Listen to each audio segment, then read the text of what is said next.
First of all, I'd like to start out by congratulating Colin getting married this Saturday. Is that correct? Is yep. You're not on the bachelor party yet. You're not taking the week off here or what? No, I can't take the week off. I got to talk to you. No, I don't know if that's a good thing. I'd rather be at a bachelor party than that. We did that already. Me and a couple of my Okay. groomsmen there. Well, good, man. Well, congratulations. So this was supposed to be our open week, correct? Yeah, except COVID decided to mess that up for us. Well, I hate that. Well, good, congratulations and good luck. So We'll zoom into the press conference afterwards. what's that? So we'll zoom into the press conference afterwards. Okay. Yeah. Good. Yeah. Got a good start on Auburn today. A lot of respect for their program, their staff.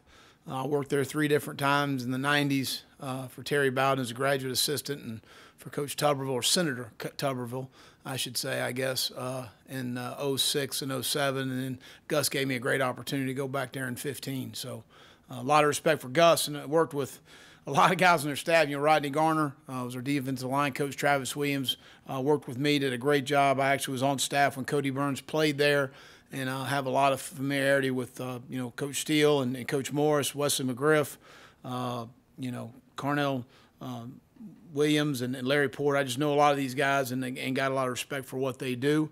Offensively, Bo Nix is a really good football player. He's a great competitor. He's a really good athlete and can beat you throwing the football, can beat you with his legs. But they take advantage of his athleticism.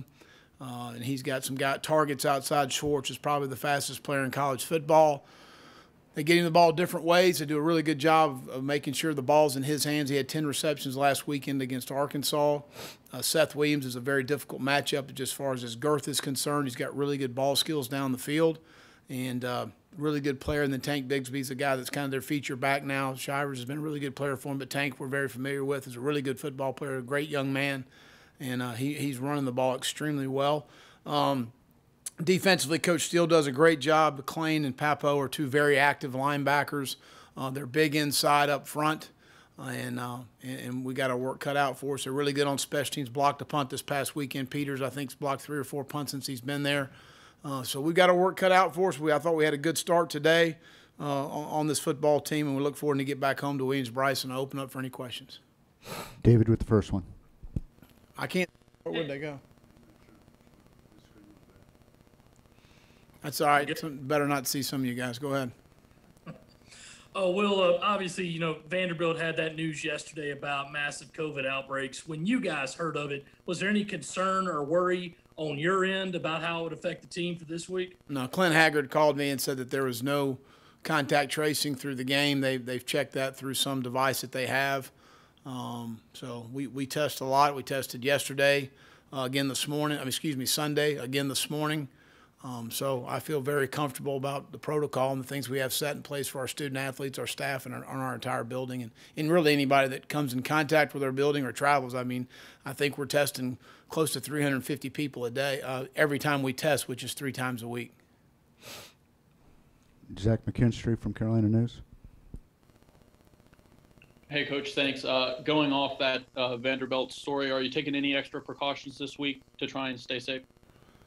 Nothing what we're doing normally. The 3 times test and continue to emphasize social distancing when we are under a roof, wearing a mask. All of those protocols still in place. Ben Brenner.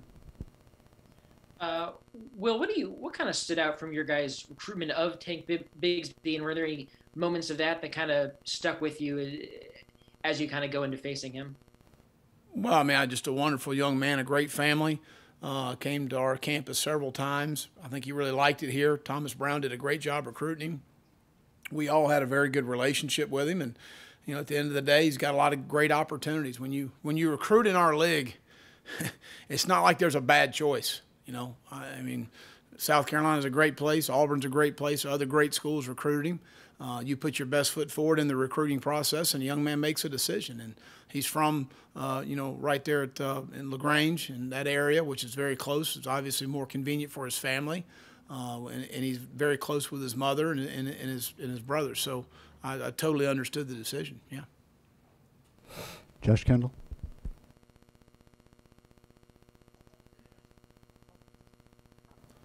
Will, is there a theoretical high number of carries you would give a running back? I'm thinking Kevin specifically here, but do you have a number that you're like, that's a cap for a game? We would not go above that. No, I don't think. I think Kevin gets better as the game goes. I do think some guys, and I don't necessarily say anybody on our team, but I'm just talking about some guys when they are smaller backs that I've been around before, that I think you got to be careful with some of the hits they're going to be taking and the amount of touches that they have. But Kevin's not one of those guys, and I don't think any of our backs are those kind of guys. Deshaun, Rashad, Zaquandre, none of them are that kind of guy. Marshawn wouldn't be either. Did you guys have to get, based on his injury last year, have you had to ask him to back off any in the weight room? Was that a weight training related in any degree, just about the amount of weight he's putting up and stuff like that? Do you have to rein him in to any degree there?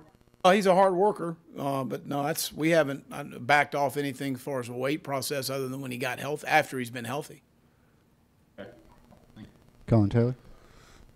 Well, how much man coverage are you seeing from a defensive side of things? So how much man coverage is Colin having to throw against? And how do you feel like you guys have done playing against man coverage this year?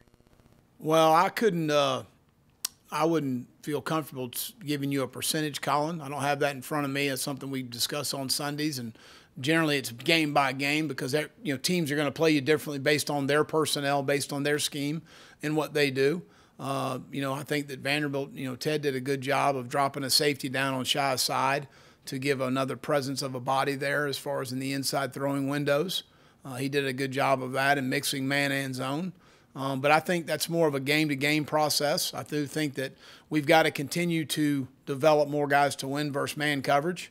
I do think we have guys that are more than capable of winning in man coverage, but that's something we've got to continue to work on as a team.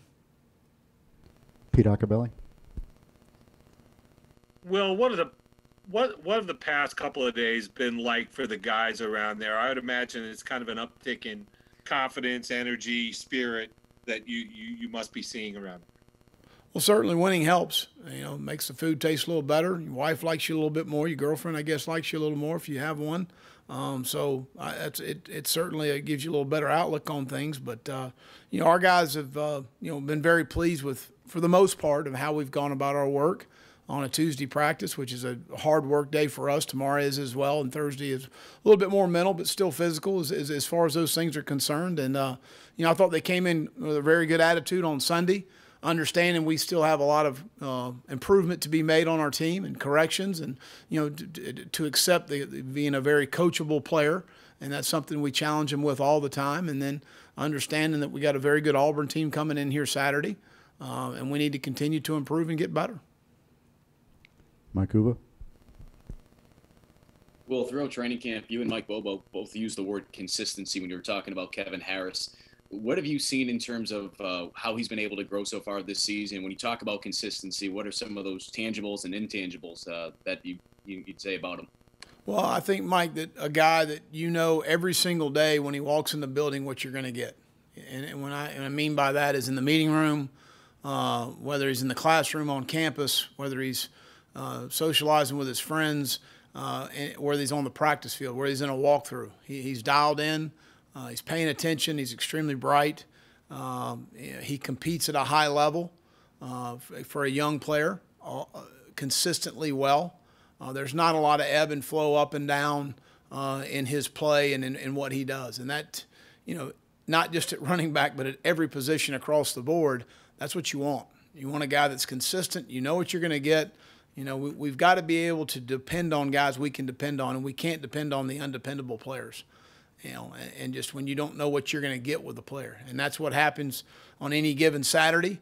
You put the ball on the ground at that position, you don't play. I think there are things that he consistently does well for us, and he's talented. I think he proved that regardless of the recruiting rating, which I know, y'all and most of our fan base, that's all they care about. But at the end of the day, he's a really good football player.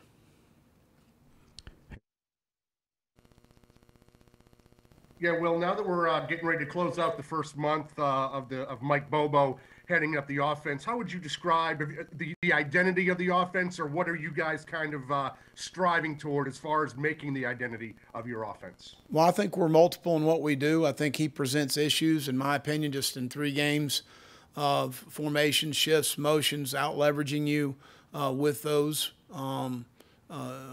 Creates different tempos at the line of scrimmage. And I think it's very, different. I would maybe say creative, but different in the running game each week on what you've got to be able to defend as far as, how he's going to attack you. And I think in the passing game, he presents some issues. I think obviously Shai's been a very explosive player for us. Xavier's had some moments and done some nice things. Nick Muse has been a guy that's threatened the middle of the field, especially last week, but he's done it before in some other ball games. So I think we got to continue to bring some guys along in the passing game, be a little bit more firm in our protections at times. So continue to progress. But I think I've seen improvement from game 1 to game 3 in all 3 areas up front. Obviously at the quarterback position, at running back, at receiver. So in all areas, I'm seeing a lot of improvement. And I think each week Mike does a really good job of creating issues for the defense as far as things you're going to have to adjust and to defend. All right, let's go to Hale McGranahan. Hale, you look good, man. I wish everybody could see you. You got your hair combed, you got a tie on. That's awesome. I've heard that when you put a ski mask over your head, it helps get your hair looking right. So there you go. Nice. But with Auburn's offense and obviously Chad and Gus are pretty similar in the things that they do. What have you seen from them these first few games and some of the stuff they're running? Well, I think that they have a very shared background offensively, but anytime that there is a change in the play caller, there will be some differences game day as far as the things and some tendencies that you look at. But most of the run game is the same. I wouldn't say all of it. Some of the pass concepts are the same. I wouldn't say all of it. But there's a lot of similarities across the board, in both guys having a very shared background in what they do. Ben Briner.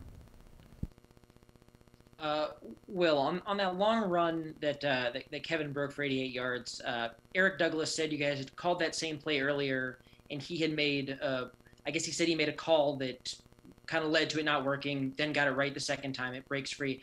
What did you see going different on that play, and what kind of clicked compared to when you guys ran it the time before? Well, it was ID'd on the headset immediately when we did it wrong before by Coach Bobo in the box and Coach Wolford and Coach Kitchens on the sideline. That we had ID'd the mic wrong, and that we needed to change the ID based on the front that they were playing, which was a little different than what we had prepared for.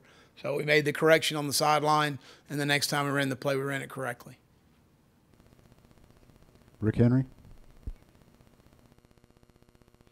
Hey, Will, this is one more COVID question because this is something, coaches just haven't dealt with before. We see lots of positives at the high school level, college level, NFL, games postponed, and even with all the protocols that you and your guys are taking, is it still somewhat nerve-wracking, just sometimes wondering if it's enough and could you be next? It's nerve-wracking every day, and every time my phone clicks from a text from Clint Haggard or a phone call, you're holding your breath. Could be anybody in the staff, could be me, it could be a player. We've had a lot of issues with it, and it's we're going through a pandemic right now, and it's hard, but it's a situation we're all dealing with the same things.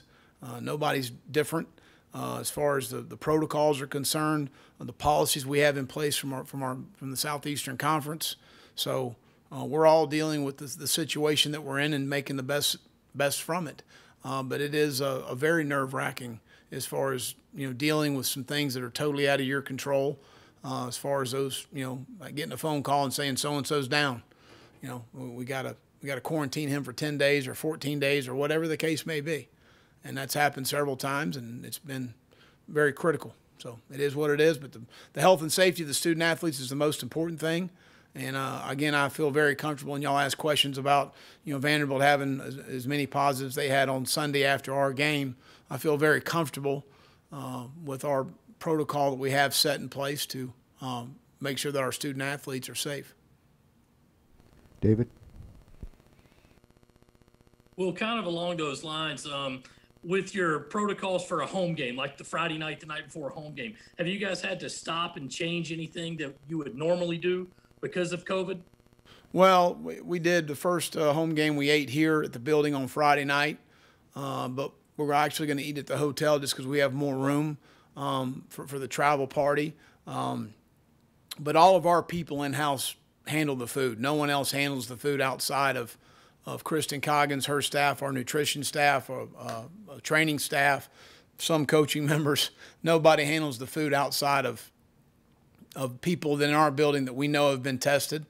And then the hotel here does a great job of sanitizing everything for us and making sure that no one walks in areas that we're going to be in as far as those things are concerned. What was the thinking besides continuing to do the hotel the night before a home game? And is that just safer? Is that a better option than maybe sleeping in their own beds? Well, I just, it's safer. It's more calming just to make sure that our guys are under one roof and we know, exactly where everybody is. So I think that's our normal protocol. I didn't want to get away from that and do something totally different to maybe something we haven't done before. So that was the decision there. Josh Kendall? Will, do you know yet if Kier, Jalen, and Israel will be available to play Saturday? I think so. Thank you. Colin Taylor? Yeah, well, two things. Do you know who's going to start at right tackle this week? No, we're still working through things. Dylan repped there today. Dylan won him. Jackson repped at left tackle. Jakai is available as well. Vershawn Lee's available as well, and Jalen Nichols. So we'll practice again tomorrow. Look at it again on Thursday. Dylan's had plenty of reps at right, and Jackson has been repping at left, other than about a practice and a half, I think a week or 2 weeks ago, that we repped him at right. So still trying to figure that best five. Again, like we said earlier, the word consistency, consistently playing well together, and we'll look at that again tomorrow and Thursday. Mm-hmm. And I guess, what have you seen? I mean, Kevin Steele's obviously been in the SEC for what feels like forever. What are some tendencies of his defense that you've been able to pick up from watching? Hard-nosed, tough, is going to be very aggressive, attack what you do. His experience in our league, his experience against play callers is very valuable, in my opinion. And but I know Kevin's style of coaching, and his guys are going to be aggressive. They're going to play fast and physical. What kind of brand of ball you're going to get when you play somebody he's coached, and especially somebody from Auburn. Pete Acabelli? Well, I know you guys are kind of in your own bubble when it comes to a season, but I mean, some of the points and yards that have been putting up in SEC games seem incredible. I heard one commentator, a defensive guy, talk about how the expectations for defense probably have to be adjusted or changed. I can't imagine you agree with that, but what do you think is the way to slow any of this down? Well, I think that, some people are playing with tempo. I think that, obviously at Mississippi and what Lane is doing, very much of a Baylor-esque, Art Briles kind of attack schematically, playing very fast. That's going to create more snaps. It's going to create more opportunities, which obviously you got a chance to score more points. I think, playing with some tempo. I think Alabama's playing at a really high level with a very good scheme, and Steve Sarkisian does a great job, and they have really good players. I think that's something that you see. So I think that there's different. It's not one thing that everybody's doing, and I don't think defensively it's one thing that everybody's losing. I think you look at, I'm going to take LSU for instance, because I know Bo Pelini's an outstanding football coach, as good a guy I've ever been around. They lost a lot of players off last year's team. I mean, I don't think people have any idea the number of guys that got drafted off that team. I think they had like 11 or 12 guys drafted, something ridiculous. Probably had another 4 or 5 that got into training camps. You're talking in upwards of 20 guys getting an opportunity to play in the National Football League. So I think that, there's some depletion in some areas that I think you got to figure in those situations. And then what we're all going through. How much training camp did so-and-so miss? How much training camp did this guy miss? And, those are all hard to really judge. How much how much time someone's missed. We are going through a pandemic. There's some young men that are very concerned about what we're going through still in this building, and I totally understand that. And I'm sure it's the same way in 13 other locker rooms in the Southeastern Conference. So I think there's a lot of things factoring into where we are, and I think certainly there's not one thing, Pete, that I could put my finger on and say, eureka, this is it. I mean, I think there's a lot of reasons for the production on the other side. Mike Uba. Well, I think it was during a Carolina call show before the season started. You mentioned that Cam Smith, in order for this defense to be successful this season, he needs to step up. Some things week one didn't go his way, but last week comes up with the interception. How have you seen him grow since that week one performance? And just where does he stand right now in terms of being able to go in terms of the way that you expected him to be at the beginning of the season? Well, I think other than the quarterback position, in our defense, the corner position is probably the hardest position to play because you're going to be caught in a lot of one-on-one situations, and you either make the play or you don't make the play. And there might be some hand contact down the field, and the flag may get thrown. They may call pass interference on you or something like that. And it's a very difficult position to play, but it's also a position you need to learn from your mistakes, which I think Cam has, and then continue to work at your craft, continue to come out to practice with the right mentality to improve and get better. And that's what Cam's done. He's come out to practice every day. He's worked extremely hard. We normally practice our younger guys that maybe didn't play as many snaps on Sundays. Cam's gone out and done one-on-one every night on Sundays against Jalen Brooks, against some really good players, because he wants to get more turns and more reps. And you got to compliment a guy for that instead of saying, you know what, I've been in the program now my second year. Do I really need to come out here on? No, he came out with the right kind of mentality and the right kind of attitude, and he worked to improve and get better. He made a fantastic play on the interception there, splitting the zone in cover two, and they tried to hit the hole shot on him, and he drifts out and makes a fantastic play on the ball. But, again, he and John Dixon are guys that need to continue to improve. John's done some nice things as well, and for us to continue to improve defensively, they need to play well. John Whittle. It didn't seem like right near the start of the season that Jasden Turnitin was really in the mix, either one of those tackle positions right at the start of the year. Is that accurate, and would you be able to share any kind of reason as to why? And then how has he been able to get to the point now to where he's back in the conversation to be a starter? Well, I go back, John, to spring and those first 5 days coming off the all-season program, and I remember Jasden telling me, I think I'm in the best shape I've ever been in. And in those 5 practices, he was extremely impressive. And then we had 6 months off where we can say we worked out, we can say we ran, we can say we lifted weights, we can say we did this.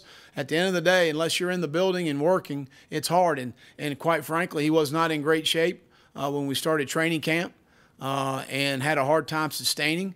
I had a hard time with assignments and things because of, not being in great shape.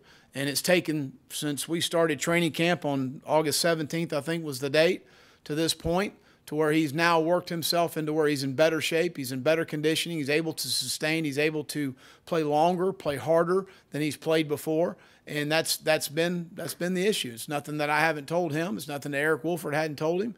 It has nothing to do with ability. But he's a guy that just, I think, again, this situation we're in has impacted us in so many different ways, and I think that's how it impacted Jazz. Jazz is a wonderful young man. He's worked his butt off to get himself to where he is now again, and we got to sustain that, John. That's the big thing. We got to sustain where he is because he is a very talented guy, and we need to continue to bring him along. Mm-hmm. Phil Kornbluth.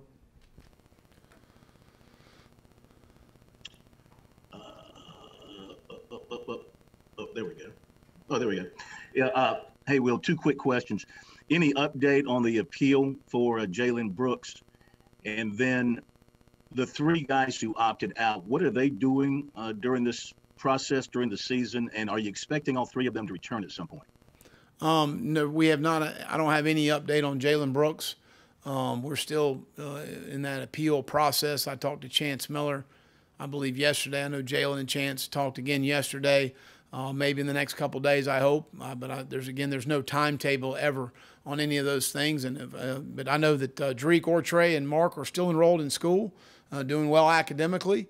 And we'll see, in January where things sit. Colin Taylor.